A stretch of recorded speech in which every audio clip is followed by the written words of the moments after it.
கண்டிப்பா. எப்போ நமக்கு உடல்ங்கிற உணர்வு மறக்கிறதோ, ம். எப்போ நமக்கு நான்கிற உணர்வு நம்மளை விட்டு நீங்குறதோ, அது வரைக்கும் நம்ம இருக்கோம். நம்ம இருக்கோம்னா சாமியும் இருக்கு. உண்மதான், எல்லாமே உண்மதான். இருக்கு. உலகம் இருக்கு, அனுபவம் இருக்கு, எல்லாமே இருக்கு. அப்ப நம்ம இது வந்து இல்லாத உணர்வை நம்ம எடுத்துக்க அதுக்காக ட்ரை பண்றோம். கரெக்ட். அந்த ஜீவன் முக்திங்கிற நிலையை நோக்கி போவதற்கு ட்ரை பண்றோமே. அதனால இப்ப நீங்க கேட்ட மாரி, இது உடனே இது ஒரு ஆன்மீகத்தில ஈடுபாடு வந்ததுனால மட்டுமே ஒருத்தன் வந்து சாமியாரா போயிடுவான்னு அவசியம் இல்ல. ம். ஆனா, சரியான ஒரு குருவை அடைந்து முறையான வழிகாட்டுதல்ல போனான்னா, அவனுடைய வாழ்க்கை முறைமையாகவே இருக்கும். இப்ப நம்முடைய ம். பெரியோர்கள் அதான் வகுத்து குடுத்துருக்காங்க. எதையுமே ஆரம்ப காலகட்டத்திலேருந்து பண்ண சொல்லல. பிரம்மச்சரியம், கிரகஸ்தம், வானப்பிரஸ்தம், சன்னியாசம் தான் சொல்லியிருக்கான். பிரம்மச்சாரியாக இருந்து கற்க வேண்டியதெல்லாம் கற்றுக்கொள். ஆ அடுத்து கிரகஸ்தனாக இல்லற வாழ்க்கைய நடத்து.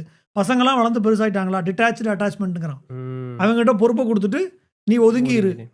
இதெல்லாம் ஓகே, எல்லாம் முடிஞ்சாச்சு. அவன் கரெக்ட்டா அவன் வேலைய பார்த்துக்கிறான்னா, அதுக்கப்புறம் சன்னியாசத்துக்கு போணும். ம்.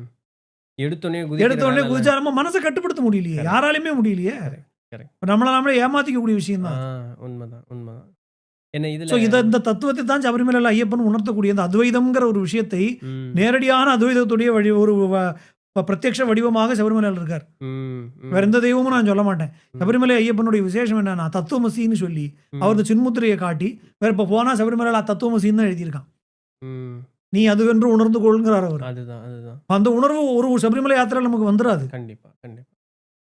அந்த ஒரு சரண்டரிங் நேச்சர் நமக்கு வரணும் இல்லைங்களா? வரணும். நம்ம ம். முதல்ல நம்ம இல்லைங்கிறத நம்ம மூலம் பகவானுக்கு குடுத்தா தானே. அதனால தானே சுவாமியே சரணமையப்பாங்கிறோம். வேற எந்த தெய்வத்துக்கும் சரணம் சொல்றது இல்லையே. சொல்றதில்ல. ம்.